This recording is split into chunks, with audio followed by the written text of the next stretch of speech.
Hi, I'm Rob from HopZine.com. Thanks for joining me for another video beer review. This time is the fourth and final part of my look at Brewdog's Unleash the Yeast series. This one, third and fourth and final one, is Belgian Trappist. So once again, 6.3% ABV, hopped with Centennial and Amarillo. So I've kind of got a certain expectation for this beer. Let's see if I'm correct. When you're thinking about the malt bill, a bit of darker malt in there. Ooh, interesting. I was thinking it's going to kind of suits the style of Belgian beer. I mean, often use a lot of English ingredients and then those American hops. Kind of expecting that kind of quite a Belgian IPA essentially. Beer in the glass, fantastic clarity. I mean, the attenuation of this beer must be incredible. Absolute perfect clarity, like a really radiant orange. Looks fantastic. Brisk malt carbonation, not as riotous as you'd often find with a Belgian beer. Thin, slightly off white head. So let's check out the aroma.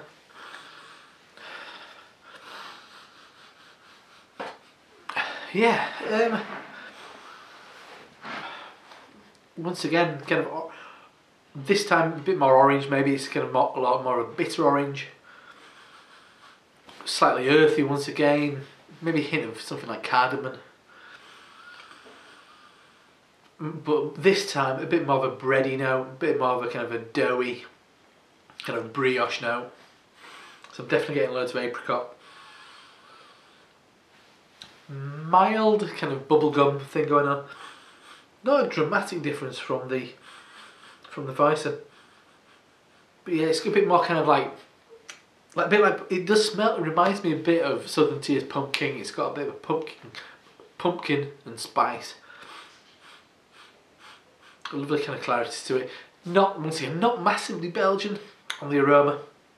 I'll give it a sniff later on and see if I get much more, but it's kind of fruity and quite bready, sweet bread. So let's dive in and see what it's all about. Big thanks to Sarah from Brewdog for sending these over for me to look at. Cheers.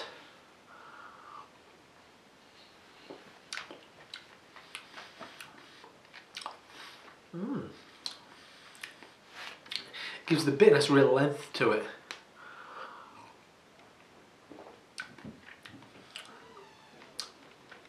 Yeah, there's a really nice lingering, quite earthy, but also sharp grapefruit flavour. Slightly feisty orange thing going on. Apricot, once again, I'm going to say that it's going to be like a peachy apricot tart.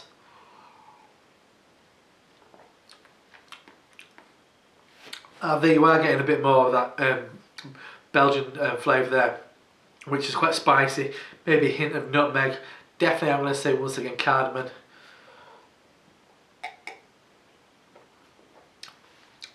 Yeah, kind of dried herbs more than anything, and spices.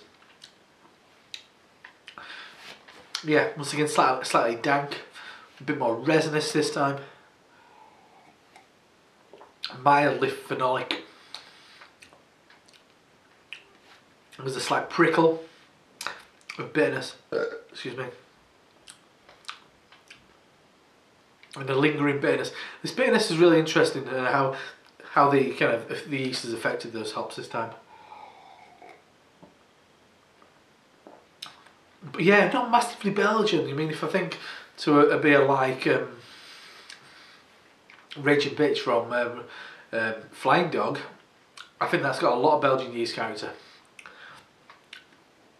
It has a bit, maybe it's similar to a triple to a certain degree. It's not as gassy as a triple, but it does have a certain kind of a tang you expect from maybe a blonde, maybe more of a triple. So I think it's that tang is the main thing that they have in there. Think of a lot of Belgian IPAs. No, this isn't a Belgian IPA, but it's hopped like an IPA, and it is has a malt bill very similar to an American IPA. So I would expect something a bit more like that. Maybe once again it's because these beers haven't been bottle conditioned, a lot of the beers of this ilk would have yeast in the bottle where that yeast character is given the opportunity to develop and get it infiltrate the beer a little bit more. Same goes for the Weizen, unlike the American ale yeast and the Pilsner malt. Sorry, was it Bavarian? Bohemian Pilsner, which don't normally have yeast in suspension in the bottle beer. Man, I'm getting a lot of carbonation. It's not fizzy. Yeah, it's a funny one. It's a nice beer. I don't think it does a hell of a lot with the yeast. Maybe the base beer wasn't the best example to show off certain ones, and I'd say that's definitely quite symptomatic of the Belgian and the Weizen, which were probably the ones where the yeast should have shone through. Maybe it should have been bottle conditioned, maybe those two, just because I know they're just trying to keep it on the level playing field, but maybe they just want not enough yeast character in those two beers, which should have it. For me, best one was the American ale yeast. It really suits it. The malt bill, the hops really shine with that yeast strain.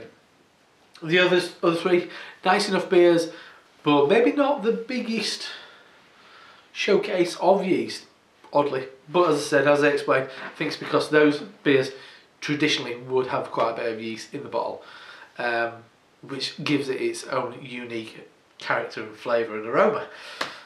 So nice enough, but once again, not really kind of like showcasing the yeast as much as I'd expected.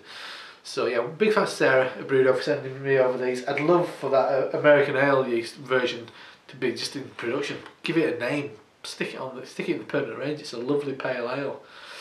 So that's a bottle of Brewdog's Unleash the Yeast, Belgian Trappist 6.3% ABV. Very nice, if not kind of the best showcase of a traditional Belgian yeast strain.